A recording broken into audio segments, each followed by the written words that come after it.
bienvenue sur ma chaîne, j'espère que vous allez bien. Aujourd'hui on se retrouve pour une nouvelle vidéo The Story Begins sur le manga Hunt, le jeu du loup-garou.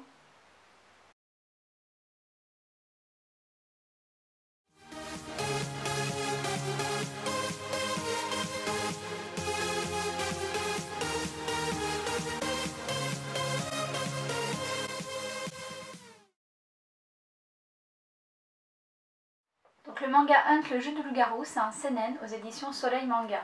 Le scénario est de Ryo Kawakami, qui a aussi travaillé en tant que dessinateur sur un manga qui parle de World of Warcraft Mage.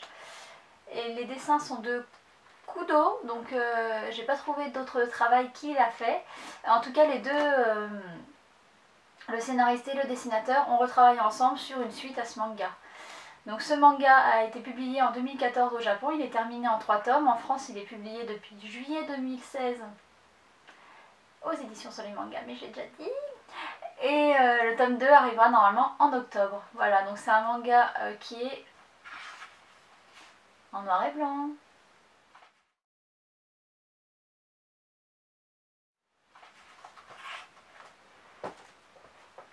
Dans ce manga, on suit l'histoire d'une jeune fille qui s'appelle Airi. On la retrouve à la sortie de son travail avec un collègue. C'est leur dernier jour de travail parce qu'ils travaillent dans une librairie qui va fermer pour cause de vol. Donc elle rentre chez elle et les chemins avec son collègue se séparent et à ce moment-là, elle se fait kidnapper. Elle se réveille dans une pièce avec 9 autres personnes et personne ne semble savoir ce qu'ils font là, comment ils sont arrivés là, pourquoi est-ce qu'ils sont là, qui les a amenés et surtout pourquoi est-ce qu'ils ont tous un collier autour du cou. Donc Airi reconnaît très rapidement une de ses camarades de classe qui s'appelle Naoko et donc elles n'ont même pas le temps de commencer à parler, ni entre elles ni avec les autres, qu'un haut-parleur diffuse un message. Donc dans ce message on apprend plusieurs informations, notamment que toutes les personnes qui sont là sont du même lycée, qu'ils sont là pour jouer à un jeu qui est filmé, enregistré et rediffusé et qu'il n'y a pas de possibilité de ne pas jouer, et que ce jeu est le jeu du loup-garou. Alors le haut-parleur va énumérer les règles de ce jeu. Le jeu du loup-garou, c'est un petit jeu qui existe en vrai, c'est un jeu de cartes qui se présente sous cette forme. Il y a plusieurs extensions qui existent, hop, voilà, ça fait des améliorations, mais la base du jeu, c'est que tous les joueurs sont les habitants d'un même village. Mais dans ce village, il y a des villageois tout simples et des loups-garous. Alors le but des villageois, c'est de trouver les loups-garous et de les tuer, et le but des loups-garous, c'est de manger tous les villageois. Donc pour réussir à éliminer les loups-garous, les villageois font un conseil de village. Donc là dans le manga, c'est une réunion à 20 h tous les jours dans une pièce. Et ils doivent voter en désignant qui ils pensent être un loup-garou. Si un loup-garou obtient la majorité des voix, un villageois, parce qu'on ne sait pas si c'est un loup-garou, mais si un villageois obtient la majorité des voix, il est alors exécuté. Donc dans le jeu, il arrête de jouer. Dans le manga, les autres personnes doivent le tuer pour de vrai.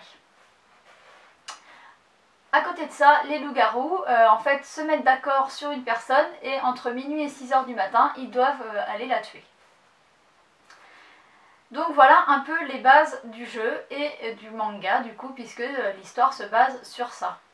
Donc comme dans le jeu il y a des cartes spéciales qui donnent des pouvoirs spéciaux à certains villageois, là il y a dans le manga un voyant qui peut une fois par jour connaître l'identité d'un des villageois, donc savoir si c'est un villageois ou si c'est un loup-garou. Voilà.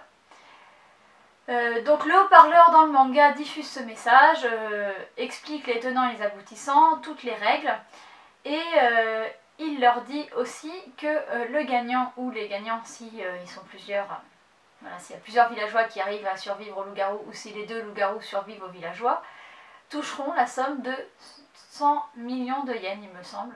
À ce moment-là, il y en a un qui demande comment chacun connaît son rôle et donc il découvre que sous leur siège, il y a une enveloppe avec une carte qui dit leur rôle et qui leur indique leur numéro de chambre où ils vont passer le reste du séjour agréable qu'ils sont en train de vivre. Donc chacun découvre sa carte et Naoko refuse en fait de jouer et donc elle parle aux organisateurs du jeu en leur disant qu'elle ne veut pas jouer et puis ils lui disent qu'elle n'a pas le choix, mais elle dit que si personne joue, de toute manière ils ne pourront pas les forcer. Et c'est à ce moment-là qu'on découvre l'utilité du collier puisque ce dernier la décapite. Donc voilà, et les organisateurs informent que de toute manière toute entrave au jeu ou toute agression en dehors des règles de loup-garou et de villageois sera puni et que en fait il est interdit d'aller tuer des gens en dehors du cadre prévu ou de ne pas jouer. Et donc avec la mort de Naoko, ça fait un peu un électrochoc à tout le monde parce que les gens ils sont déjà pas bien d'être dans cette atmosphère pesante quand même, ils se sont fait kidnapper, ils se retrouvent dans un jeu, ils vont devoir tuer des gens. Voilà, et donc là il y en a une qui se fait décapiter et on voit tout de suite en fait qu'il y a des personnalités qui sortent du lot, notamment des gens qui font preuve de sang-froid. Il y a notamment un garçon en fait qui décide qu'il faut déplacer le corps, qu'on ne peut pas le laisser pourrir ici au milieu de la pièce où ils doivent faire les élections, et donc qui demande à un autre de l'aider à emmener dans la chambre qu'elle avait, cette petite Naoko. Et donc on voit bien les personnalités qui commencent à se dessiner, les gens plus soumis, plus faibles, il y en a un qui vomit, enfin voilà. Et on découvre aussi qui est un peu chaque personnage, puisqu'ils vont tous se présenter à tour de rôle avant de chacun regagner leur chambre. Et on voit que va se mettre en place à ce moment-là les stratégies, puisqu'il y en a un des participants qui va venir dans la chambre d'Airi pour essayer de la convaincre de voter et d'éliminer un autre participant. Et j'arrête là mon résumé, puisque tout le principe du manga c'est basé sur toutes ces stratégies. Donc voilà. Alors en ce qui concerne mon avis, je ne peux pas le donner sans parler du jeu, puisque moi j'ai déjà joué au jeu, comme vous pouvez le voir, je l'ai chez moi. Et ce jeu en fait je l'ai découvert grâce à ma grande sœur qui est fan de jeux de société et à qui je fais un petit coucou spécial et une petite mention spéciale, puisque j'ai acheté ce manga en pensant à elle et en me disant que ça pourrait être rigolo de faire un manga sur un jeu auquel elle joue et où elle est une fine stratège. Donc voilà, donc quand j'ai vu, en fait je l'ai acheté parce que j'ai vu qu'il parlait vraiment du jeu, parce que ça aurait pu très bien être un autre sujet et juste une coïncidence le nom. Mais au début on voit en fait qu'il y a bien le logo qu'on retrouve sur la boîte. Donc dès les premières pages, quand je l'ai feuilleté, j'ai vu qu'il parlait vraiment du jeu et donc j'ai été super contente, je l'ai acheté et j'ai pas été déçue à la lecture. Parce que je trouve que le jeu du loup-garou c'est un jeu où il faut être très stratégique. Et peut-être plus que dans d'autres jeux, parce que par exemple si on est loup-garou et que on accuse bêtement un villageois ouvertement et que on arrive à rallier des gens à notre cause et qu'au final ce villageois est tué, le tour d'après les gens se rappellent qu'on a fait tuer un villageois et donc on meurt.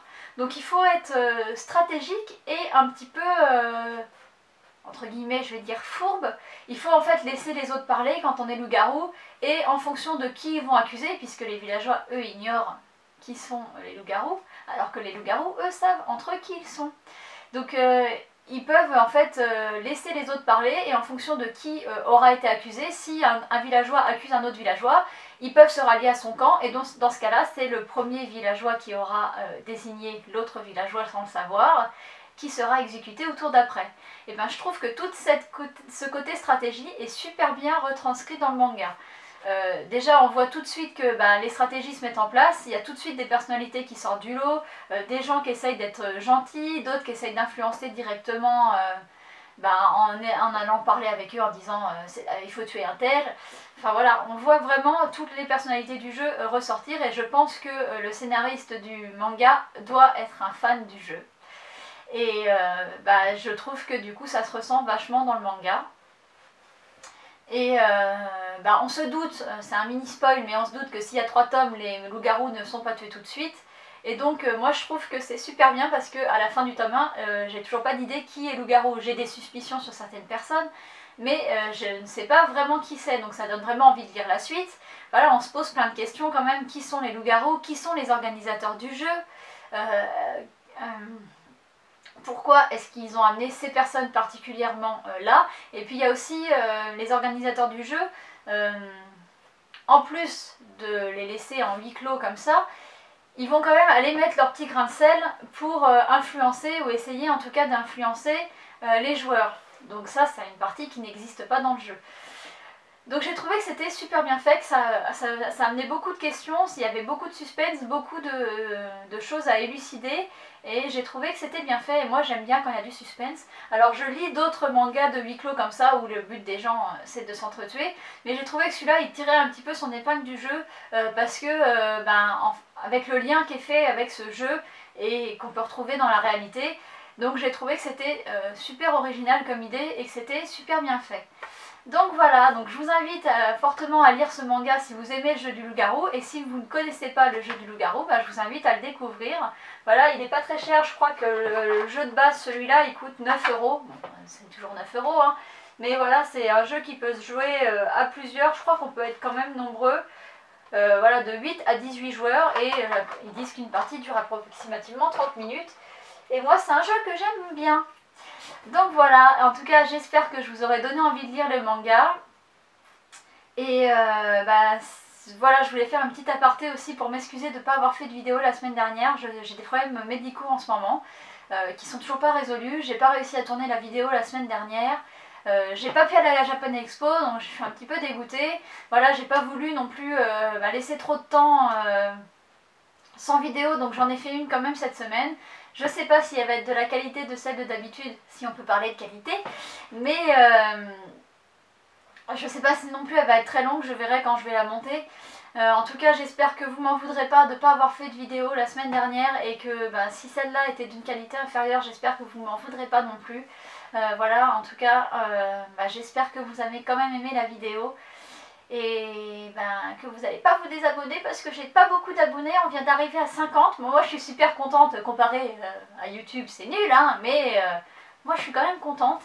Et d'ailleurs ça me ferait plaisir si ça augmentait encore, bien sûr. Et donc si vous aimez ce que je fais, n'hésitez pas à partager mon travail. Et si vous aimez pas, vous pouvez partager avec des personnes que vous aimez pas, comme ça peut-être qu'elles aimeront quand même. Voilà, en tout cas je vous remercie d'avoir regardé la vidéo, et je vous dis à bientôt.